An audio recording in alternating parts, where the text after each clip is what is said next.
It's big, it's electric, it's Derby Day.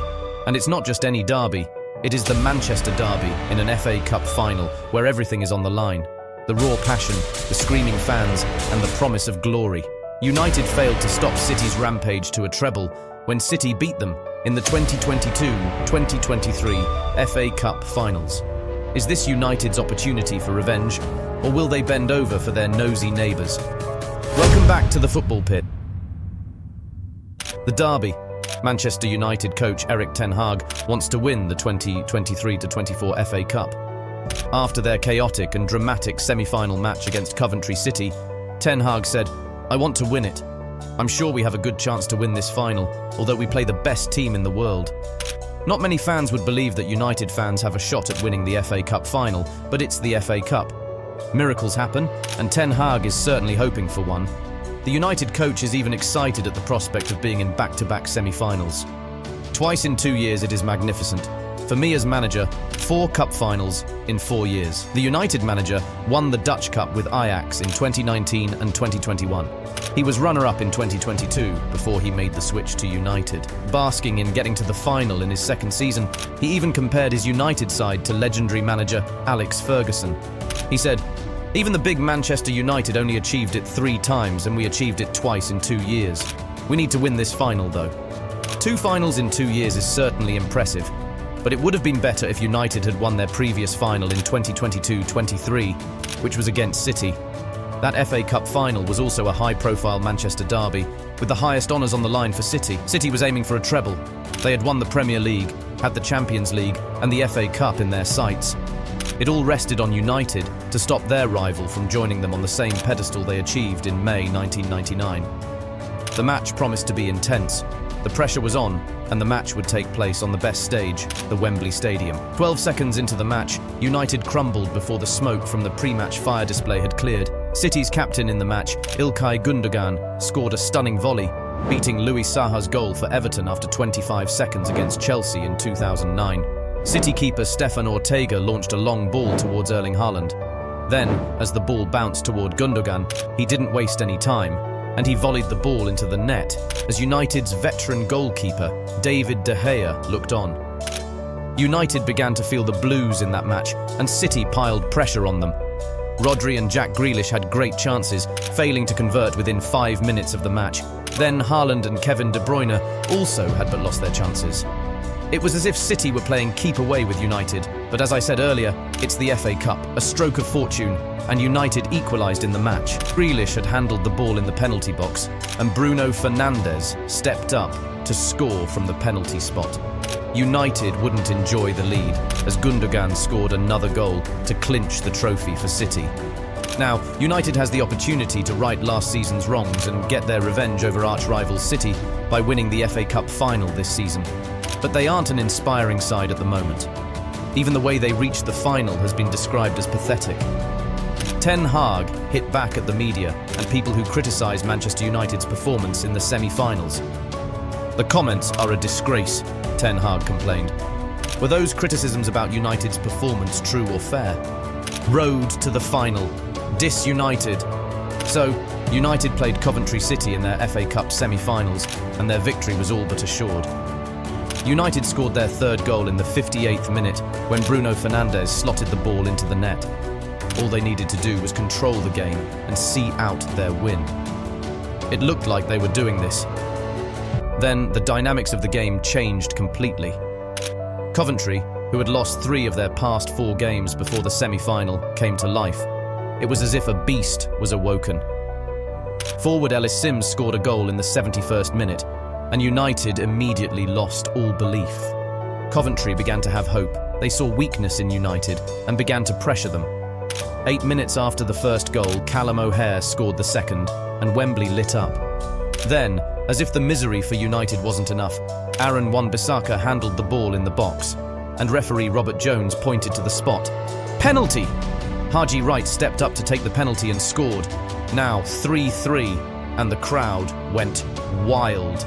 United had blown a 3-goal lead for the first time since Sir Alex Ferguson's final game in charge in 2013. Now, United had to do it all over again. It didn't look like they could as the game went to extra time. Coventry was the better team in extra time, and Wright lost a good chance as Sims struck the underside of the crossbar. Then, in what looked like one of the greatest FA Cup comebacks ever, Coventry's Victor Torp scored. Unfortunately, Coventry's jubilations were cut short by VAR due to a marginal offside. The game went to penalties, and in the end, it was more Wembley penalty heartbreak for Coventry, who lost in a shootout to Luton Town in last season's Championship playoff final. They missed 2 penalties, and United's Rasmus Højlund scored the decisive kick to get them to a second successive FA Cup final. United couldn't even celebrate their success. Their coach, Ten Hag, was happy and unhappy with the win. He said, "We lost control for 20 minutes. We also had bad luck 3-2, 3-3. We were very lucky in the end. Penalties were very good and we made it to the final. It is a huge achievement." Then he added, "We can play at very high levels, but in the same match we can go to very low levels, and that's not explainable." Ten Hag even looked for excuses for how United blew their lead. The Dutch manager explained that United's injury problems also affected their performance. "On several occasions we let each other down. Today, we got away with it. With all the injuries, we don't have so many tools. We don't even have a back four in their best positions." The United manager even praised his players for managing to win despite their injuries. "On that part, I have to compliment the team. The players managed that. They were in a position that was not at their best. They gave 100%, and playing the best football is not always easy when you're not in your best position. This is interesting considering that, despite their injuries, they managed a 3-0 scoreline before Coventry equalised." While United looked uncertain in their football display during the semi-finals, City looked more resolute. Road to the final. Triumphant City. City has lost all hopes of a back-to-back treble, but they are well on course for a back-to-back domestic double if they win the league against Arsenal and beat United in the FA Cup final. Will City win the league? We have also made a video on the final games for City and Arsenal. You should definitely check it out and let us know your thoughts in the comments. So, when City played Chelsea, it was off the back of their penalty shootout defeat against Los Blancos. City needed a response, and it had to be immediate. Unfortunately, Chelsea also had what was left of their reputation at stake after being largely inconsistent despite their heavy investment in the squad. City started the match on the front foot, but Chelsea were potent on the counter. However, despite multiple clear-cut chances, Chelsea players failed to convert.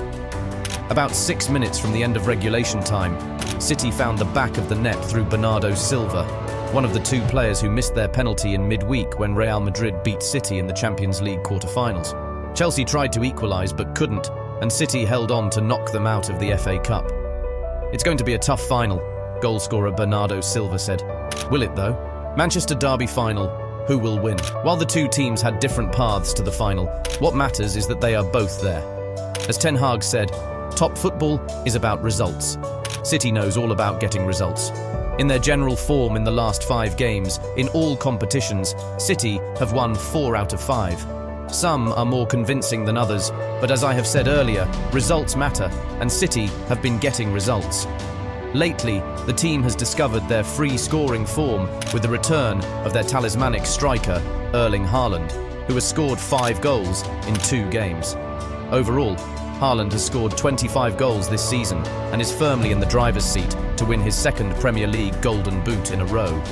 However, it isn't only Haaland that City rely on. Their players, Julian Alvarez, Rodri and Phil Foden, have all been amazing. Alvarez and Rodri have 9 assists each, and Foden also has 8 to his name. These players are enjoying the form of their lives and would be major threats to United. United have had much worse form in comparison. Across all competitions, they have only managed to win once in 5 games, with one of their latest matches being a 4-0 demolition by Crystal Palace. The United team have had horrible luck with injuries throughout this season. They have played games where they missed key players. Even now, Mason Mount has been announced injured again. Fortunately, they will be boosted by the returns of Bruno Fernandes and Marcus Rashford, who should be available for the FA Cup final. Unlike City, who can spread responsibility across different players, United is heavily reliant on one of their players. Bruno Fernandes bears both the burden of creating and scoring, and he has scored and assisted the most for United this season. Bruno scored 10 goals and produced 7 assists for United in the Premier League. If United have any hopes of beating City in the final, Fernandes must be above his usual best. He was the one who pulled one back for United in the FA Cup final last season, and he has to do more of that for this season's final. In their last 6 matches across all competitions against United, City have won 5 times and lost only once. One of those 5 times was in the 22-23 FA Cup final. Apart from that FA Cup final, they met in the semi-final at Wembley Stadium in 2011. City won that match 1-0 through a Yaya Toure goal and continued their FA Cup semi-final record of 9 victories out of 11, reaching the FA Cup final for the first time since 1981. The odds weigh rather heavily in favour of City, but it's the FA Cup. This competition, which first began during the 1871-72 season, is the oldest national football competition in the world, and it is famed for its upsets. Oldham Athletic beat a strong Liverpool side 3-2 in 2013, and Chelsea lost to Bradford City 4-2 in 2015, just to name a few shocking results. Will Manchester United be able to upset City and win their 13th FA Cup to get closer to Arsenal, who have won the competition the most at 14 times? Or will City join Chelsea, Liverpool or Tottenham, who have won the competition 8 times? What do you think? Let us know in the comments, and don't forget to like this video and subscribe to our channel for more.